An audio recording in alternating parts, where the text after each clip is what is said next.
أعوذ بالله من الشيطان الرجيم بسم الله الرحمن الرحيم ربي اشرح لي صدري ويسر لي أمري واحلل عقدة من لساني يفقهوا قولي ربي زدني علما رب ارزقني علما اللهم أرني الحق حقا وارزقنا اتباعه وأرني الباطل باطلا وارزقنا اجتنابه وتوكل الله وكفى بالله وكيلا سبحان الله وبحمده سبحان الله العظيم استغفر الله استغفر الله استغفر الله. I don't know how many of us are feeling this tiredness that's enveloping the collective, enveloping our hearts. This tiredness um,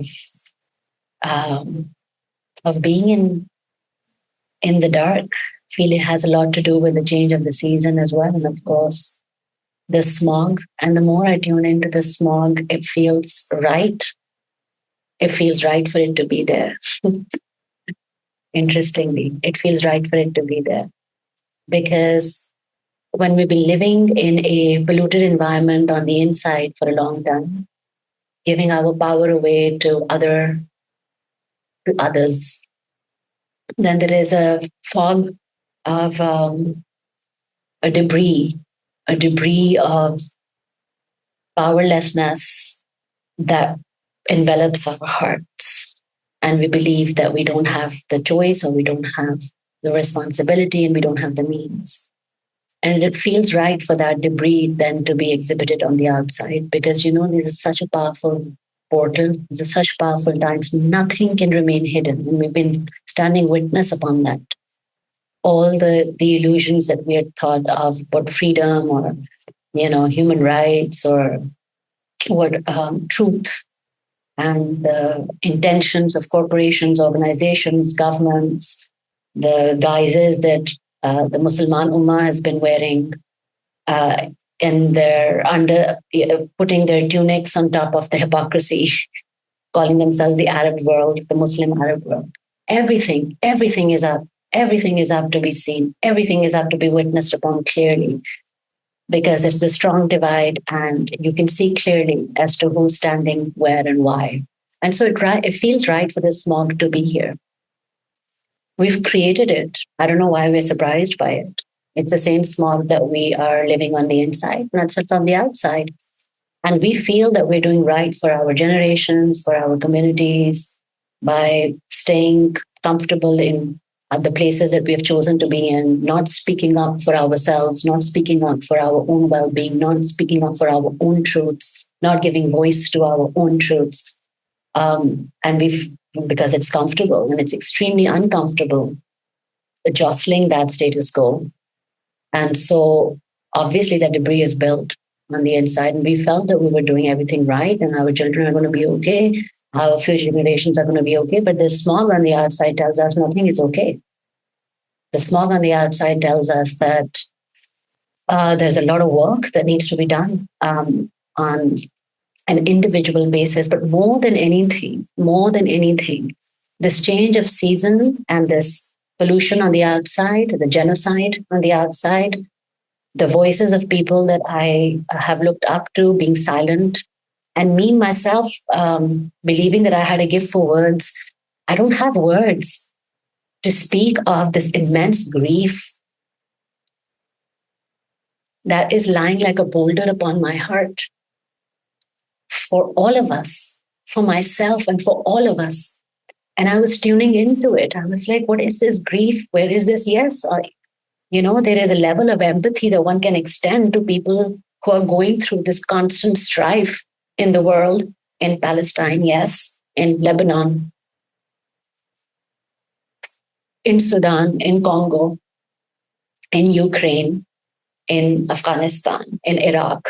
We can lend that empathy. But, I'm essentially a very selfish human being. So where is this grief coming from? It can't all be for the collective. And I tuned into it and I just received it this morning as I woke up. I said, you know what? I'm grieving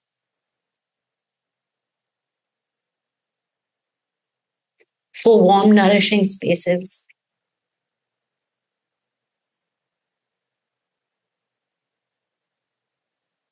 I'm grieving for the absence of warm, nourishing spaces. I'm grieving for the fact that I don't know what warm, nourishing space is. My inner child does not know what warm, nourishing spaces look like. I'm grieving for the fact that we don't know what warm, nourishing spaces look like as people and as adults. And I'm grieving for the fact that we have to build it from scratch, even for our own selves, much less for our children.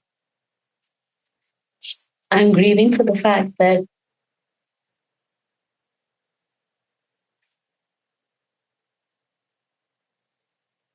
we have to be the architects of our own safety. And then I understood that there's so much burden that I'm putting upon myself and believing that I'm the architect of my own safety and I'm the architect of my own warm, nourishing space. There's so much burden that I'm putting upon myself because I don't have the resources to build my own nourishing space or my place of security without an outside intervention, without a bigger force being at play. I don't have those resources. I can't do it. I can't even do it for my own self. When we're living in homes which do not feel safe, when we're living on roads, when you're walking upon roads which don't feel safe, when a single act of rebellion feels like walking from your office to a store as a woman, that's what your big revolution feels like. Don't have the resources to do that. Then what are you even trying to do? And I realized that I don't have to do it.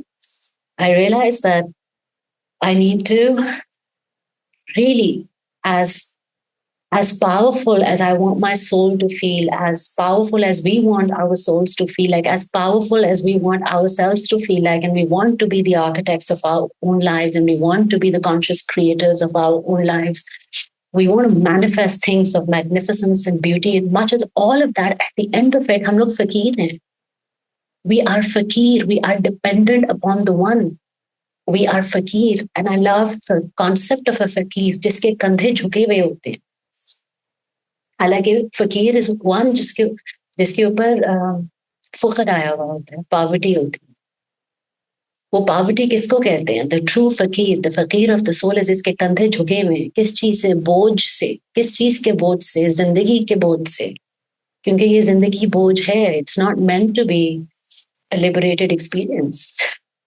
The lived experience is not meant to be a place of happiness and joy and an exalted way of being. It's meant to be lived as, it's meant to be experienced as a fakir.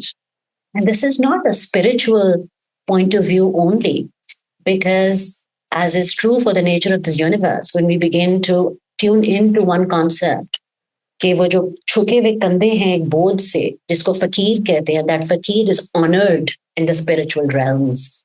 Is looked at as destitute in the human realm, but is honored in the spiritual realms. क्योंकि इस झुके हुए कंधों के अंदर जो ताकत है, क्योंकि वो कंधे झुके किसके सामने है?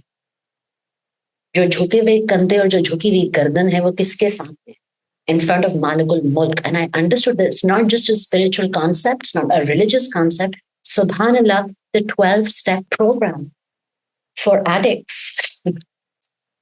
I'll just make that link, but it's blowing my mind how deeply connected everything else is, because the 12-step program, which is the one program which has proven itself to be extremely successful in shifting addictions, deep-rooted generational addictions. We think the addiction is on to a substance or to a way of being or to choices, but the addiction, the frequency of addiction is a sense of deep desperation and deep loneliness and deep fear and deep absence.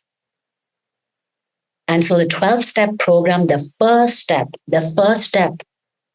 in the 12-step program for addicts, and we're all addicts, by the way. We're addicts to our desires. We're addicts to our dreams. We're addicts to our past. We're addicts to our remembered grievances. We're addicts to our future lives. Anything that takes us away from the presence of this moment right now is an addiction. And the first step of the 12-step program is what? Acceptance. Acceptance. I am an addict. Acceptance. I am a fakir. Acceptance. Apni gardan aur apne kandhe jhuka lena. Acceptance. I don't have what it takes to shift it on my own. Acceptance in the 12-step program, number one, says there is a higher power beyond me and I need help. to acknowledge that we live in a state of addiction to this illusion of the world, to acknowledge that we are forever in a 12-step program, is what it means to be a fakir. And you know, the visual of a fakir, most powerfully grounded in a portal of prophetic dua, is Hazrat Musa's. Rabbi lama anzalta alayya min khairun faqir. It brings me back to an empty desert for miles, no tracks, no guidelines, no navigational charts, none. All you have all you have are clothes on your back, your breath, and you have your empty hands. All you have is the burden of the past that you have lived, which is Hazrat Musa's moment in that time, which is all of us in this time, in this moment. All we have is this entire chasm of a life that we have lived, an entire chasm in the future that does not feel real, does not feel attainable. There are like chasms in front of us and chasm behind us. And in this moment, we're standing here with those chasms which feel like deserts with nothing around us, stretching for miles. We're standing here and we're tuning on Rabbi. Rabbi, inni liman zalta, kuch bhi mere haath mein, in khali haathon mein dal do. Kyunki first of all, acceptance is what? I have nothing. और मेरे हाथ खाली हैं. I have so much of nothing. मेरे कंधे झुकते हैं उस nothingness से. I don't have what it takes. I don't have what it takes. I may have houses and I may have degrees and I may have gifts that you have given me. But for my actual shifting, for my soul inside me, the debris of my soul inside me, I don't have what it takes. So I accept. I don't want to fight anymore. I accept that I have nothing. And I accept the fact, the weight of this nothingness on my shoulders is just too much. So fill my hand with whichever you choose. Acceptance, fill my hand with whatever you choose. Ya Allah, Rabbi inni lama anzalta, anzal. मेरे ऊपर जो भी आप इस प्याले में, इन खाली हाथों के प्याले में आप जो भी डालें इस फकीर, वो खैर होगी. तो कुछ डाल दें हम मेरे साथ.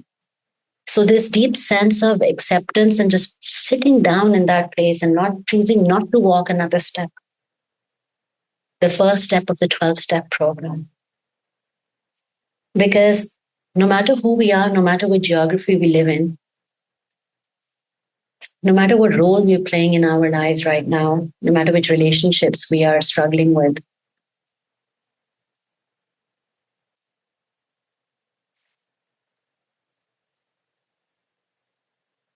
we are carrying this pyala of emptiness, this pyala of grief within ourselves. And we don't have the alchemical means to shift it. So the first step of the 12-step recovery program is acceptance to somebody, something higher than ourselves. The second one, it's important for us to understand before we go into this Islamic spiritual aspect of it, that this is the human condition. 12 steps to recovery has nothing to do with the Islamic condition. It's the human condition. And love the fact that the strongest, most potent medicine designed for us to first survive and then thrive in the human condition is Islam. It is not a religion. The first step in the 12-step recovery program is acceptance. And the second one is trust. The higher power that I am submitting to, that I am a fakir in front of, जिसके सामने मेरे कंधे झुके हुए हैं, I'm going to have to learn to trust the wisdom of that power. I'm going to have to learn the trust. I'm going to have to learn to trust the wisdom of this moment that I find myself in, the wisdom of my whole entire life, the terrible tragedy of my whole life. I have to learn to find the wisdom in it. I have to develop trust in that higher power. That's the second step. हालांकि हम लोग किस चीज को, हम लोग addicts के बारे में इस वक्त बात कर रहे हैं. But it's easy for us to label people as addicts when we can see their addictions. But we live with addictions. Within ourselves, we live with addictions. And we don't see ourselves as addicts. And we all are, which is why we are forever in front of and submitted to Islam, submit. Islam अपने कंधे झुका लो. Islam गिर जाओ उसके सामने. किसके सामने? Accept करो कि you have nothing. And then trust the fact जिसके आगे आप गिर रहे हो. The second step, trust the fact जिसके आगे आप गिर रहे हो. He has everything for you, designed for you, not to test you, not to push you over the brink, but for you to only to understand deeper things about yourself. And the more we fight, I don't want to understand the depth of me. I just want to be a human being. Well, we are not human beings. We are souls having a human experience. We are not human beings. We have to trust the fact that we're not human beings, and we have to trust the fact that the wisdom that he has designed for us is so that we can have a deeper understanding of who we are. We have to understand that, because that it's not, he doesn't want, we are not, he does not need us. Why? Why is he asking us to trust him? Why is his power asking us to trust it? Not for him. He doesn't need us. We need him. We are the fakir. देने वाले वो हैं, खाली प्याले हमारे हैं, और खाली प्याले हमारे हमेशा रहेंगे. अल्हम्दुलिल्लाह, अल्लाह ताला always keep our pyalas empty in the bigger sense, because we believe that a full pyala feels like gems, or feels like, things that we can see, things that we can feel. And we know, we have experienced what other people call abundance in the physical sense. We have experienced what abundance feels like in the physical life. But a $2,000 diamond is weightless when our hearts are empty. If those things could help us, we would be okay. Or at least we would know, oh, I will get that and then I will be okay. But that's not the pyala we're talking about. And that's not the kind of trust Allah wants us to cultivate within ourselves. Trust the Creator, trust the wisdom of the Creator, trust the wisdom and the love and the beautiful, minute attention to detail and the beautiful design that He's created my heart. And the third step, when we accept कि हम फकीर हैं, again, remember, we are only talking about 12 steps to recovery of an addict right now. Acceptance. Step 2 is trust. Step 3, liberation. How does that happen? How does that happen? All we have done is submitted. All we have done is try to understand the wisdom of this moment and of our whole life and of our family structures and of our societal structures and the state of the world. All we have done is try to understand that wisdom. And we've not even understood -2% of it. But even then, we are on the journey to want to develop that trust on our Creator. Then how on step 3 are we feeling liberation? Because we don't have to do this on our own. We don't have to mine our own resources. There is an original miner who will show us how to mine our own resources. We don't have to do self-help classes. There is the original designer of help who will show us how to do self-help classes. There is a teacher. There is a teacher. And that teacher is not going to ask anything from us. It's not going to demand anything from us. Only asks us to submit to him. And the liberation that we feel, the freedom that we feel. Oh, you mean I don't have to believe in 10 million things and memorize syllabi and go to 15 million classes to be able to be accepted as a good student? No. The liberation comes from, do you recognize who I am? Yes, you are my Creator. Do you trust me? I'm learning. The freedom comes with the exhale. The freedom comes with the fact that this Creator who has created my lungs has taught my lungs to hold on to what is needed and to release what is not needed. Who has taught my heart to beat with the rhythm of the universe. Who has taught my eyes to adjust their frequency to that of light. who has taught my senses to receive the beauty and the ugliness of this world, but also has protected my heart. Remember, the qalb of me protected my heart, that it is not supremely affected by the vicissitudes of life. The liberation that we feel in understanding that I can finally trust somebody who's not going to let me down. This one is not going to betray me. This one is not going to test me just for the sake of it. This one does not need me. This one only wants the corniest thing, only wants what's best for me. But he's doing it because he believes in me, not because because he doesn't want me to excel. He doesn't want me to excel. He just believes in me. And then with that liberation, when we feel that sense of freedom, where our wings begin to remember, or our shoulders begin to remember that we are in fact winged creatures. The same submitted shoulders begin to remember that we have wings. Right in that space that we will experience, inshallah Rabbil Alameen, when we enter into his home, into his Jannah. When we begin to feel that sense of liberation begins to come, it begins to bring with it a sense of understanding of our space in the world, and understanding of our own lives, why we had to be born in these households, why we had to be born in these families, why we had to have these tumultuous and chaotic childhoods and these tumultuous and chaotic lives, why we had to be pulled into the depths of these ditches and had to live there for years, such that we could remember that we have wings upon our backs, that we are not just bones and blood. We begin to understand the wisdom of our own lives. Again, this is step 4 of the 12-step recovery program. And step 5 is acknowledgement. And acknowledgement, see, this is designed by a man who's not a Muslim. He's an aware human being. And he has a deep connection. He's a beautiful spiritual human being. The man who designed the 12-step program is a deeply spiritual human being. Step 5 is acknowledgement. Admitted to God, to ourselves, and to other human beings the exact nature of our wrongs. Acknowledgement. This is who I am. This is what my darknesses are. These are what my triggers are. This is what my traumas are. These are the basements that I live with. These are the wounds that I carry. This is how I bleed. Forgive me.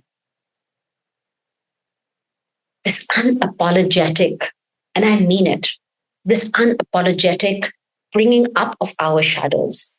I don't have the space to be who you want me to be, because this is the many ways that I'm bleeding right now. These are my many wounds right now. And then in every relation, acknowledgement. When we step into a relationship, we're not stepping into, even in our existing relationships or new one, we're not stepping into it with these Halloween masks anymore. No?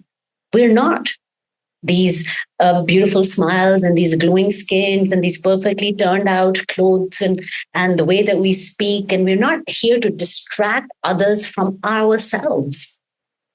Hey, look at the glittery side of me so that you don't see the shadows. No.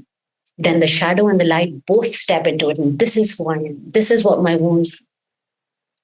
And before you admit it to other people right now, step 5 is, Allah Ta'ala, this is who I am. This is what my wounds are. You already know them, but I admit them to you today in this moment, which is what we call in Islam, astaghfar, in awareness, acknowledgement. And then with that acknowledgement comes freedom.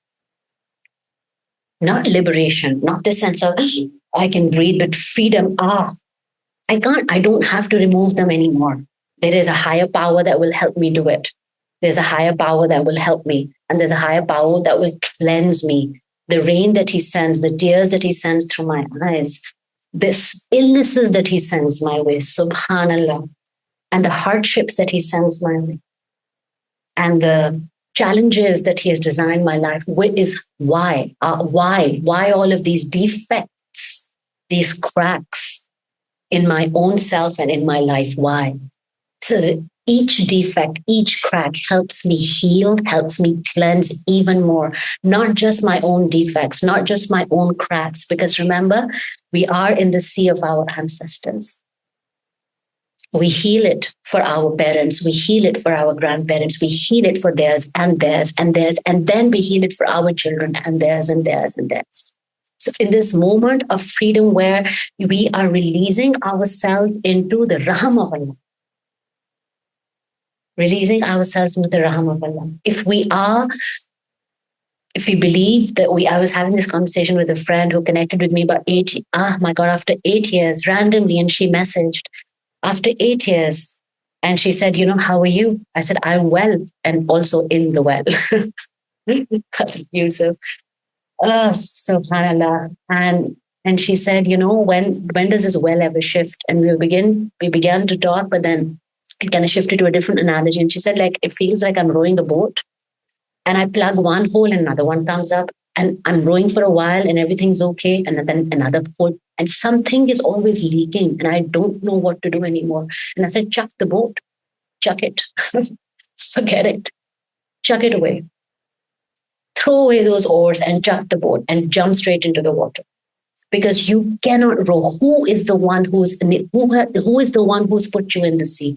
Whose sea are you in? Who is the designer of the sea? Who is the one that commands the waves? Subhanallah, who is the one who commands the waves to stay within their shores, to flow in this rhythm, to do not let the one who commands the seas do not bear your depths to humanity. Because that is the end of time. That is Qiyamah, when he will ask the sea to let go. Okay, give up whatever is in your bosom. That is the end of time. Who is the one who commands the depths to stay as a depth? Who is the one who commands the waves to flow over the depths and to not be released from the shores? It is Allah. So then the sea that you're swimming in is His. Surrender. Surrender. And if you're drowning, surrender. Allow yourself. If you're drowning, enjoy it. Allow yourself to go to the depth of that drowning. And trust the fact the one who has created that depth for you has also created an opening back up for you. Just trust, just allow yourself to drown. Do not struggle anymore. The sense of freedom, I don't, because हमारे कंधे थके हुए हैं, हमारे हाथ, मेरे हाथों में दर्द होती है, हमारे घुटनों में दर्द होती है. This tiredness is real. It has nothing to do with age. This tiredness is the lived human experience of my own life, witnessing my friends' lives, witnessing my family's lives, my parents' lives, witnessing my grandparents' lives, witnessing my country's life, witnessing the life of this ummah. It is the tiredness of the lived human experience. But this freedom that comes from the fact that it's not mine to shift. It is not mine to shift. I have a role to play in it. But the one who has put me in the sea will teach me how to swim, or will teach me how to drown well,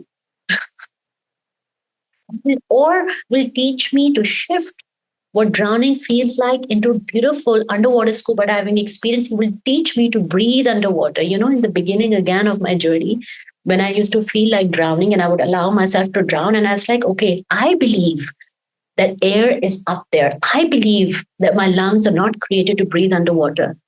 What is this limitation that I'm placing upon myself? It is the same. The creator of my lungs enabled for them to breathe underwater. Fish ka bhi to aapne karte ho. Mera kyun nahi kar sakte? Karen. Enable for me to breathe underwater. Subhanallah. Kun.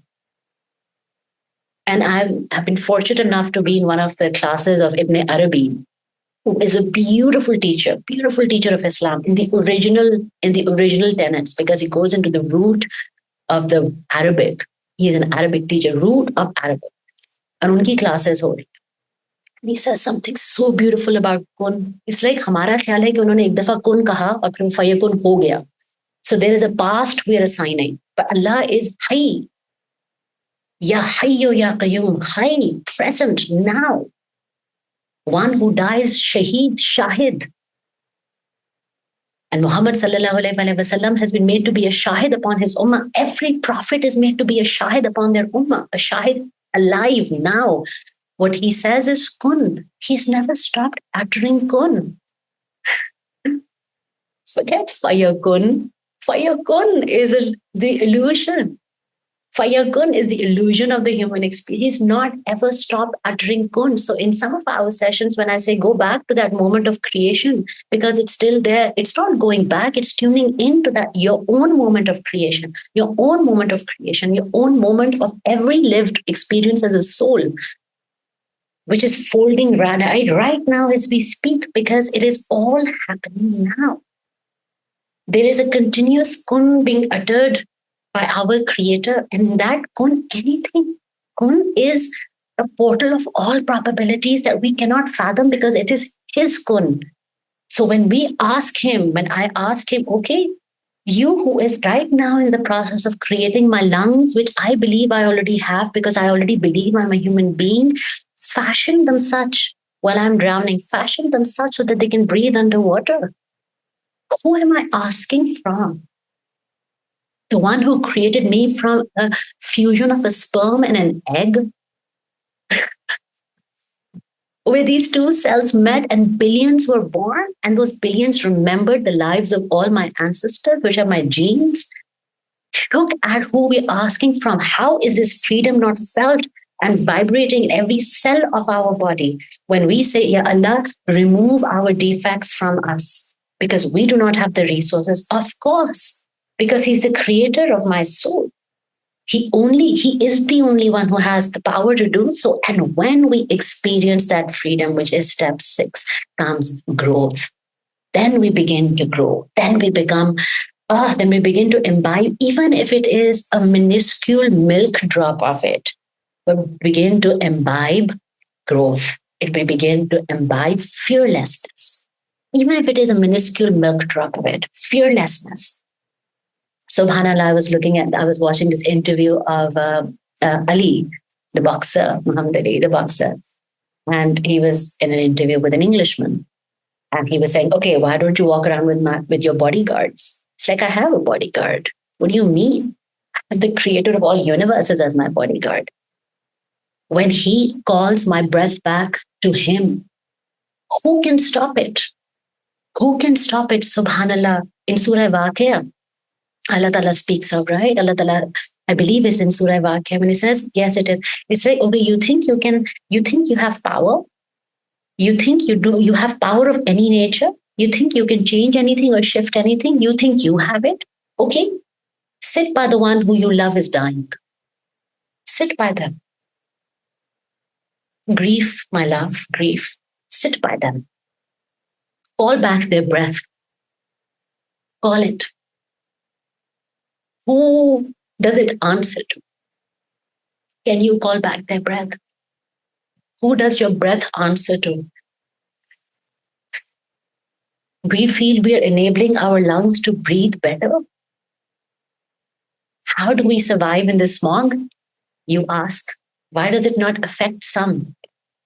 You ask. Because this world is not the owner of my lungs. If my lungs are not getting fresh air from this world, I ask Allah, because I do not put limits on Him. I ask Allah, mujhe jannat ki hawa is mere lungs ke andar daal. I don't want to breathe from this world right now. Not because this world is defected, but because I am defected. Because the world outside, what we call defects, is my defects on the inside, magnified on the outside. I can't blame that this is a polluted world. I'm saying my lungs are weak. I'm saying I have cracks within me. I'm saying I want those cracks to be fed. I'm saying this world does not have that medicine. I'm saying give me that medicine from your Jannat. There was a time when Hazrat Adam landed on this world and he asked for Allah's forgiveness. He sent the waters of heaven as tears to cleanse him of his regret. Why can he not send the winds of heaven to cleanse my lungs? Why can he not do that? If we believe that he can't, that's our belief about him. But I know what Allah has told me. I know what Allah has told all of us. I am what my abd, oh my God, the freedom in being an abd of Allah that my slave imagines me to be. And I imagine him to be the most magnificent creator, the one who never stops creating, the one who's never stopped saying kun. And the freedom that it gives me, step 6, freedom. on the 12-step road to recovery of addiction. The freedom that that gives me, that he's never stopped uttering kun. Look at the probabilities of my own life then. How can I measure my life as 40 years or 42 years or 45 years or 65 years? What are those years? Nothing. They're nothing. I ask Allah Ta'ala, the fakir in me asks Allah Ta'ala, I do not chain me to the genetics of the human life. Do not chain me to time and space right now. You do what you must from the inside of me and help me unfold my potential. Why I came into this world. Take away these numbers 45, 46, 48. You can't do this, you can't do that. You feel weak, you don't feel weak. You feel now this organ is working. Now that organ is not working. Now this is your limited experience. Now that opportunity is not available to you. They don't hire at this age and you can't shift at that age and you have this part of passport and the world is anti-immigration. What are these laws? Who cares? My Allah does not acknowledge these laws. So the freedom that when I tune into my Allah is still uttering kun, that means he's still uttering kun on my behalf. Subhanallah, my kun is still being uttered. And so when I speak to him, it's like, Allah, open it. Ya Fataho, open it. Open my own depths for me and open my own probabilities for me. They open, subhanallah. Because his kun is forever. And the end of time is not the end of the subhanallah, he is one who has no form. He has no zat. How can it be that he has said or he has thought kun and it can stop? It cannot. It's a forever flowing river. And Qiyamah is a part of that kun. Which is why when we are reassembled, woken up is a politer way, but our bones have decayed and our flesh is gone. And we are called back from our resting spaces, and may Allah make them to be resting spaces of beautiful, beautiful peace, Ya Allah, for all of us. From the barzakh of us, we're called back from there and we are reassembled in a form that resembles us. We are reassembled in that moment. And that kun that is being occurred in this moment includes that assembly, includes that putting together of parts. No wonder Allah Ta'ala said it would feel like a dream. It would feel like a dream. And that's Allah's raham upon us. And so the strife of the human condition, the grief of the human condition, feels heavy when we say कि हम सब फकीर हैं जिनके हमेशा से प्याले खाली हैं. But a moment, a blink. It is, why grieve, my love? Rumi says, it's just life. It's just life. What a heavy life, but a blink. And then, because we're experiencing this freedom, because we're experiencing growth, we begin to go deeper into ourselves. Step 8 is reflection. We begin to go deeper into ourselves. And this is where the responsibility of self comes in. The responsibility of self. Yes, I was given this game to play. Yes, I was given these sets of circumstances. Yes, I was given these limitations or these opportunities. What did I do with them? What is my responsibility within it? Because the fakir has a special place in the universe. The फकीर के जो कंधे हैं ना, एक असल फकीर जो है उसके कंधे सिर्फ एक जात के सामने झुकते हैं और वो अल्लाह है. वो किसी और के आगे नहीं झुकते हैं. इसका मतलब है कि helplessness is only to him. Submission is only to him. In all other aspects of our life, there's a sense of freedom and growth and power.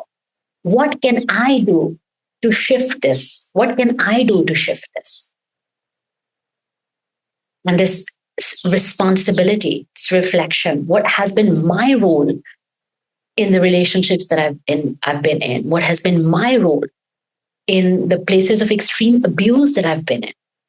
What is my role? Have I held on to my reflection of being a victim for too long, which is why I've stayed in that place of abuse, and I'm now asked to release my reflection of myself as a victim? What has been my role? in mind. So now we begin to take our power back. And the first step, step 8, step 9, the first thing that we do when we begin to take our power back, because right now, till step 8, it has been a very inward looking space. It has been a recollection of a place. It has been a building of a home within ourselves. It has been coming to terms with who we are, who our creator is. So it's been a very inward looking place. But from a place of reflection, of deep self reflection and introspection, we now begin to shine on outward. And that step 9 is forgiveness. And as Allah is our witness, the one that deserves our forgiveness the most is ourselves. Is ourselves. That's the first person who deserves our forgiveness. And this power that we receive when we are connected to Allah, when we are a fakir, the power is, we're given the power to become a parent to our own madiha. And we are given that, people who we will never receive an apology from. People who will never even understand why they did what they did. A fakir is given that power within their own selves to play that role for their human self. So there is much like the birth of a star, much like there is a sense of I want to say a separation, but it is also an awareness that my human self is separate from my spiritual self. By separate, I mean I have a spiritual self that can look at my human self, and now I can give healing to my human self.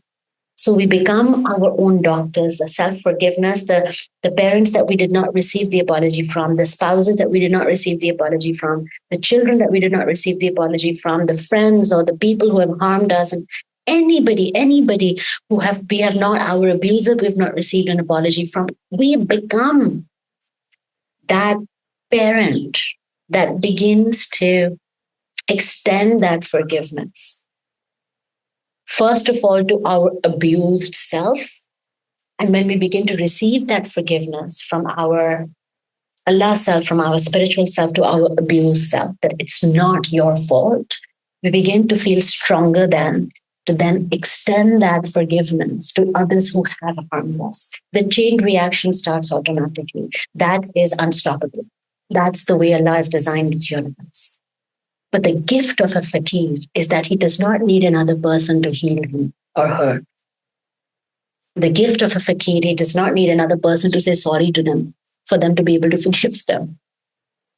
The gift of the fakir is that the inward universe is so abundant, and there are all the resources and all the roles available. Like we're running our own theater show on the inside. So we have the ones who are abused on the inside, which is us. The ones who will heal the ones who are abused on the inside, which is us. We also have our abusers on the inside who we will also come to terms with, who will also forgive within ourselves in that theater show within ourselves. That's the jhuke hue kandon ki taakat. That is the hilm that is given to a fakir. That is the ghaza, that is the gift of the creator to the fakir. और फकीर के कंधे उठ ही नहीं सकते. अब हम कह ही नहीं सकते, हम कह ही नहीं सकते कि आज मेरे पास सब कुछ है. हमारी जुर्रत नहीं है वो कहने की, बिकॉज जैसे ही हमें थोड़ा सा हमारा दिल भरना शुरू होता है, like with satisfaction, another shadow comes up. This constant play of cracks and shadows is what keeps us grounded, keeps us in submission, keeps us rooted to our creator, keeps us. Why? Because then we have a reason to go back to him, because हम लोग इंसान है जो भूल जाता है आसानी से, उन्स करता है आसानी से, उसको दूसरी चीजों से प्यार हो जाता है, वो अपने असल प्यार को भूल जाता है. हाँ, उनको एक दूसरे से उन्स करने के लिए बनाया गया है, बट वो उसको अपने क्रिएटर से उन्स करने के लिए बनाया गया है, बट वो दूसरी चीजों के प्यार में अल्लाह को भूल जाता है. तो ये हमारे लिए जरूरी है. This alchemy of grief, this alchemy of shadows हमारे लिए जरूरी है, to remember who we are, to remember कि हमारे कौन है creator, and to remember the great power we have, and then in submission to him creating what we want. but we never create what we want. Although we are still on step 9 on the forgiveness of forgiveness, but we never, I'll just take a moment, we never create what we want. Actually, step 10 is very relevant, because after we have been given this ability to forgive ourselves and our abuses, then comes continuity. Where do we go from here? And in a place of submission, which is what we were just talking about, in a place of submission, we never get what we want. We don't want what we want, because we have till now, because we're beginning to experience the power and the freedom and the great surge of gifts within ourselves. Then we release wanting. And when we release wanting, we receive the beautifully designed rhythm of our life, which comes in form of people. It comes in form of opportunities. It comes in form of excitement, of experiences, of inward journeys, of outward journeys. When we release rowing the oars of our boat and we chuck the boat and we surrender ourselves to the sea and we begin to trust the sea and receive the gifts of the sea and the power of the sea, we begin to feel the sense of freedom it comes from not struggling anymore. Then we begin to receive what has been designed for us by the divine. और वो जो continuity का rhythm है जिसमें हम लोग बहना शुरू करते हैं, just step 10, continuity. Where do I go from here? How do I continue my journey? The continuity of submission is we begin to actually receive what we call not happenstance, what is that word? Serendipity. Oh, I met that person, and then she said this and they said that, and then we created this thing, and now I'm going to do this, or I'm going to travel there. It's just happening. No, it's not just happening. You're receiving the gift of continuity in the 12-step program of being human. And the 11th step of an addiction recovery, subhanallah, is connection. A fakir is never meant to be alone, you know? A fakir is never meant to be alone. We're meant to be in a circle of fakir. And that's how the fakir grows the next level. When there is a circle of fukara, then each has a light that they're sitting with, a yellow or a blue or a unique one, because each is a gift from Allah. Because remember, Allah never repeats.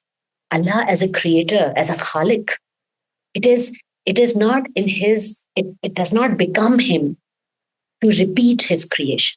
He never repeats his creation, never. He assembles anew. So the light that one fakir is carrying will never be, and that's the beauty of the lived human experience, will never be the light of another fakir, will never be the light of another. And oh my God, subhanallah, so that circle of fukara, connection. Now when the lights meet, the gifts meet, the new things begin to come into being. New things are born from the divine. And these new things, connection, is what enables for us to stay grounded through the storms of life. But then this connection alone is not enough. There is a step 12, which closes the circle and brings it back to the first step, which is acceptance. And the 12th step is helping others. We've got to show up with our lights for others so that they also can begin to accept themselves. And then the circle starts again and again and again and again and again. So the connection of fukara always is an outward looking connection, because inner work to chalta hai. फिर एक outward connection होता है, but उस outward connection का कोई मकसद है. And the maqsad is to help others. And this entire 12-step program is captured within, subhanallah, the 40 Rabbana duas in the Quran. Can you imagine? Subhanallah. Look at this. I don't even want to call it synchronicity. This is divine providence. This is the nature of this universe. Just because our minds have just sparked into awareness does not mean that those things do not exist. We did not know them before. 40 duas of the prophets, not in the Quran, sorry, the 40 duas of the prophets in Quran and in Hadith, which begin with Rabbana. And I'm in love with this, Allahumma Rabbana, because it is a meeting point of the creator of all universes, who I'm asking to now redesign my lungs to be able to breathe underwater. Rabbana, O creator of all universes, O creator of everything there ever was, O the Awwalul Akhir, O the one who has not stopped uttering kun. Can you please give me a tasma for my juta? That is Rabbana. When the macro meets the micro of my experience, and I'm in love with Rabbana. I'm in love with Rabbana. And we'll go through some of the duas of Rabbana. 40 duas hain, and I'll share the link. 40 duas hain jo Rabbana se shuru hoti hain. But all of those 40 duas encompass the 12 steps of an addict recovery. Subhanallah. The first one, oh Allah, accept. Remember the first step of addict recovery, addiction recovery. Oh Allah, accept this from us. Accept what? This, whatever it is, my shortcoming, my cracks. Oh Allah, accept this from us. Indeed, you are the hearing. Anta Samiul Alim. Rabbana taqabbal minna innaka anta Samiul Alim. Rabbana taqabbal, accept this. Ye le le mujhse. Taqabbal, here, take it. I don't know how to carry this boj anymore. The second dua, oh Allah, make us Muslims. Muslims gone. Submit. Rabbana waj'alna muslimina laka wa min zurriyatina ummata. Ya Allah, make us Muslim in submission, submit, and from our descendants to a Muslim nation in submission to you. And show us your rights of worship and accept our repentance. Wa tub alayna innaka anta tawwabur rahim. Anta, you are the accepting the most. Anta tawwabur rahim, the one who accepts the most. Now, you know, Rabbana ki dua kyun aa rahi hai mujhe? Because in moments जब हमारे पास words नहीं हैं, और ये वो moment है for humanity, जिसमें guilt भी है, जिसमें shame भी है, जिसमें generational healing भी है, जिसमें powerlessness भी है, जिसमें थकन भी है, जिसमें grief भी है, जिसमें आंसू भी है, जिसमें गुस्सा भी है, सब कुछ है उसके अंदर, और हमारे पास words नहीं है. तो ये रब्बाना की जो दुआ है, ये हमें बता रही है कि आप कौन से लफ्ज इस्तेमाल करो और किस किस तरीके से अपना weight और अपना जो आपके ऊपर जो एक बोझ है उसको shift करो. So the second Rabbana dua is submit. I want to submit to you, Ya Allah, Ya Rahman, Ya Rahim. Make us Muslims. Muslims का मतलब ही सलीम, जो submit करते हैं, जो और फिर उनके ऊपर सलामती होती है. Subhanallah. Submission is the first. तो submit और मुझसे accept करें जो मुझसे नहीं हो रहा. जो भी मेरे आबाओ अजदाद के हैं issues, जो मेरे generational issues हैं, और जो सारे challenges हैं, जो सारे cracks हैं, जो सारी टूटी हुई दीवारें हैं, जो सारी दीमक वाली चीजें हैं, जो सारे लफ्ज हैं, जो सारी सख्तियां हैं, मुझसे सब आप एक्सेप्ट कर लो, क्योंकि मुझसे ये नहीं हो रहा. Just handing it over to a bigger authority. And then Rabbana atina fid dunya, subhanallah, hasanatan wa fil akhirati hasanatan wa qina azaban nar. We are asked to ask this in every salah. Give me the most beautiful things of this dunya and the most beautiful thing of Akhira. And you know, we think that those are not connected, but remember, if we're asking for a beautiful Akhira, then what looks like beautiful things in dunya may not be a conventional form of beauty. Definitely will not be a conventional form of beauty. Some aspects of it will be, because it's prophetic duas. But we're asking for a beautiful ending, you know, we're asking for a beautiful Akhirat.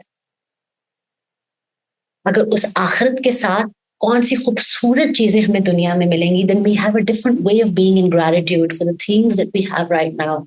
Because if you have a family which is a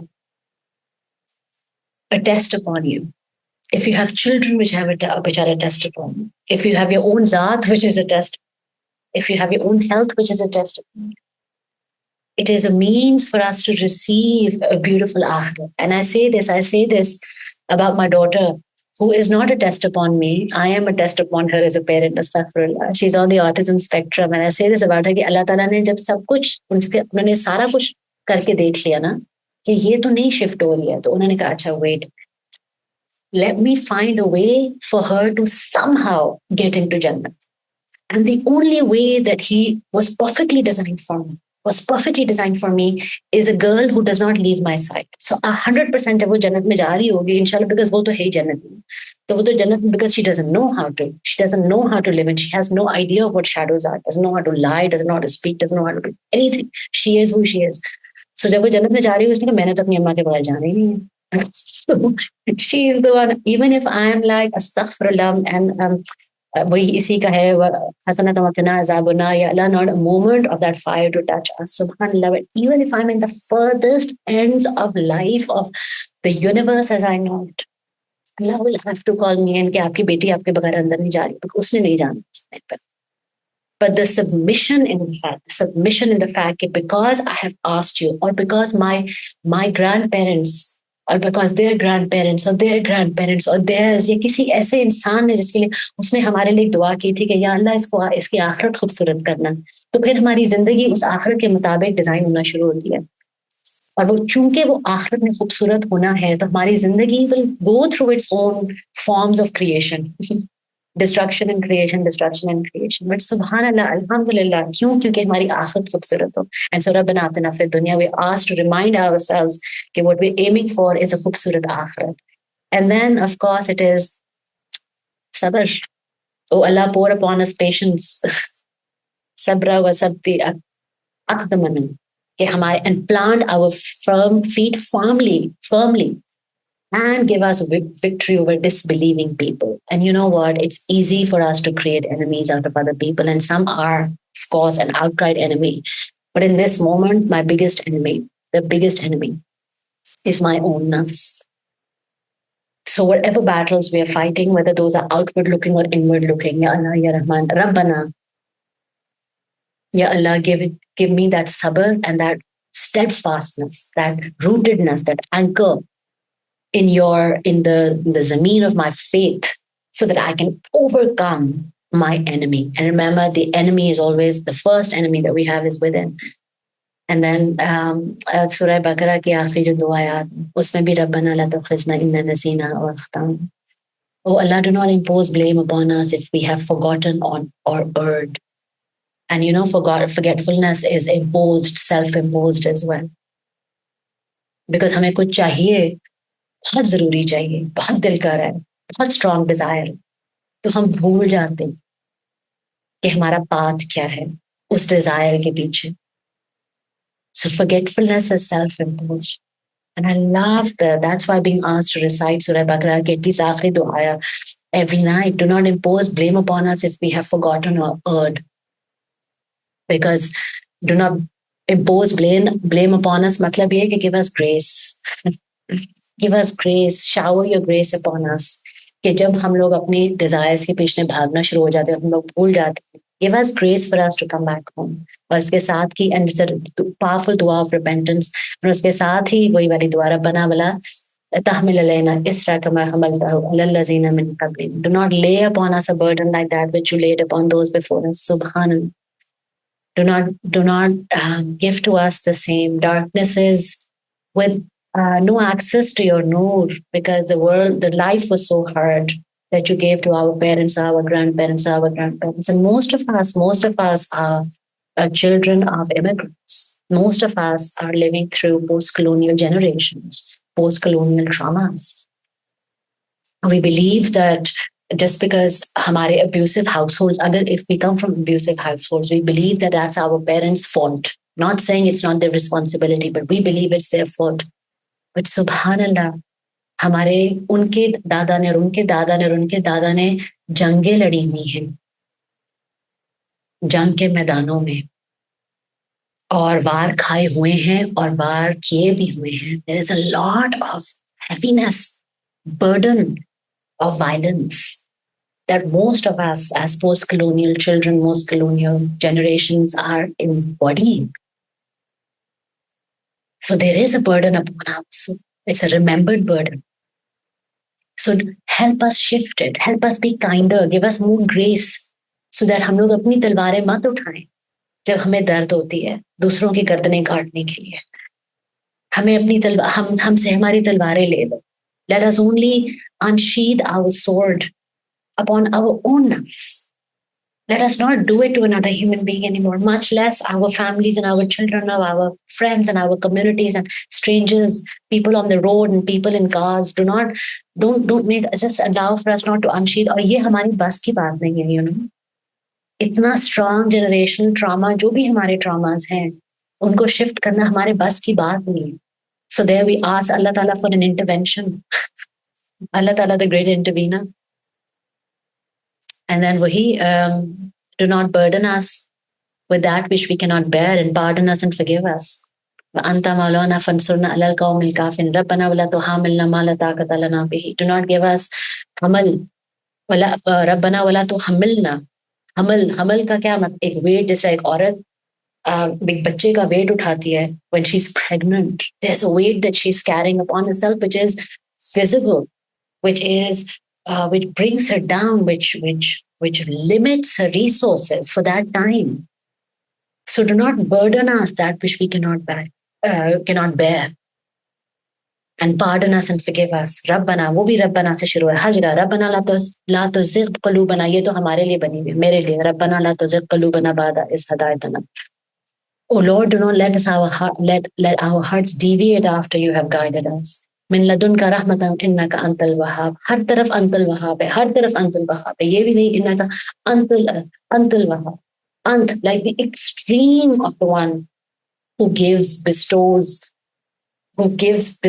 like abundant, बेहिसाब. फरिश्तों को उनका हिसाब नहीं पता उनके उस वहाब का जो हमें वो देते हैं in his forgiveness. And especially the forgiveness that we need. Why are we invoking Rabbana la tuzigh qulubana? Because हम लोग guided हैं. As Muslims, we are guided.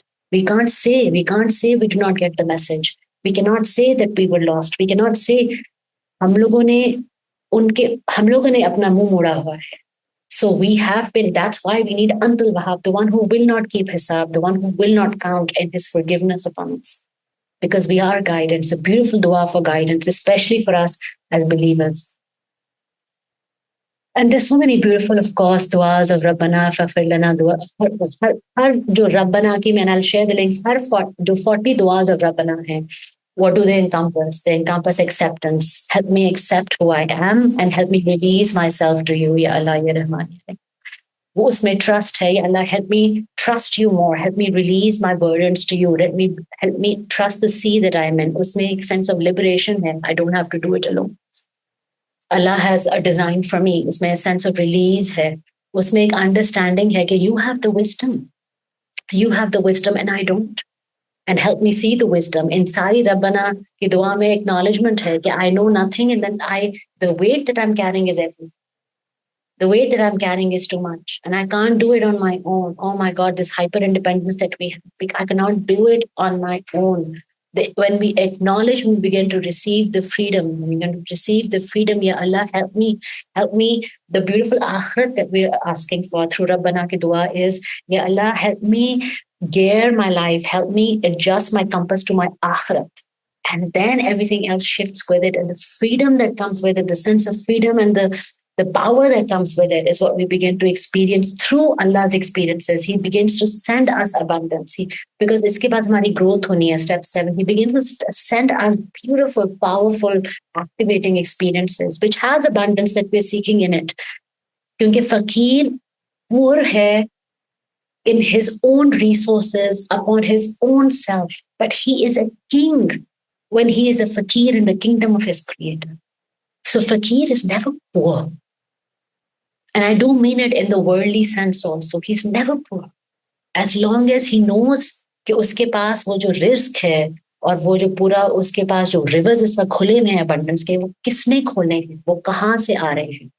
And because he's already developed that trust in his creator, उसको ये डर भी नहीं है वो खत्म हो जाएगा. वो रिवर वहां से, वो रिवर को, वो रिस्क आपके पास इस वक्त इस तरीके से पहुंच रहा है. And he is the creator of all तरीके and all universes of risk, of which he has shown. Because remember his Raham, he said, I have hundreds of Raham, parts of Raham, और इनमें से एक part मैंने यहाँ पे show किया है इस दुनिया में. Subhanallah. He has only shown, and the entire dunya, our own lives, our own breath is one part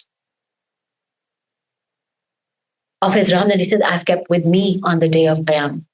That is what I will manifest to you. ये वो creator है जो वो कौन कह रहे हैं. Feel into the power of your creator. And then, because we begin to receive the gift, step 7, we begin to grow through it. Then we're given the resource to reflect upon our responsibility. There has to come a time for self-responsibility. Not self accountability. वो तो पहले हो ही रही थी six steps में कि मुझसे तो हो ही नहीं रहा. अब self accountability पे, self responsibility पे आओ. What is my response? Shifting from the victim role to that of your creator. And that is when we begin to receive the resources of self forgiveness and forgiving others. And when we do, we begin to flow in a rhythm, which is step 10 of continuity. And when we do, we meet other people in the same sea who are dancing in the light of Allah, who are dancing in the ishq of Allah, who are all drunk on the love of Allah, and who may forget that the fact that they're drunk on the love of Allah sometimes, mostly maybe. But my God, they have tasted that liquor. They have tasted that wine. They have tasted it and they can't untaste it. And so then we begin to make those connections, a circle of fukara. And those circle of fukara then begin to help activate others, helping others. Because without this rhythm continuing, we don't have a purpose. Because the kun is still being uttered. The kun has not stopped. And whether I have my breath or not, whether you have your breath or not, our work in this life, in this dunya, in this life that we've been given, needs to be that our purpose, our niyat continues. And therefore, the beauty of helping others. Because when you use your light to light another's heart, and that heart is lit, they will carry it on for you and for themselves, and then another and then another and another. So then do we ever die? Then do we ever die? Does our light ever dissolve? No, it doesn't, subhanAllah. In the raham of Allah, because He's not even stopped uttering kun. And I'm still being created. And I'm still being fashioned from dust and water. And He's still breathing into me. Feel the intimate when He says, I'm closer to you than your jugular vein. Kaun hai wo closer to me? Kaise honge wo close? Well, He's still breathing into me. So it is His breath that I breathe. His breath that overlooks all the other darknesses inside me. In fact, the more I allow my own darknesses to be witnessed by my own self, the stronger His light grows. The stronger He develops His light to hold space for my shadow. The stronger my shadows, even more powerful His light. Subhanallah. So then it's a losing dance. It's a losing dance for me. And what a dance to lose. Because no matter how ugly I become, no matter how ugly, His raham is 100 parts bigger than my ugliness. I've already lost. And subhanallah, what a loss. What a beautiful loss and what a treasured loss. And that's the loss one can only experience in the light and the raham of our Creator.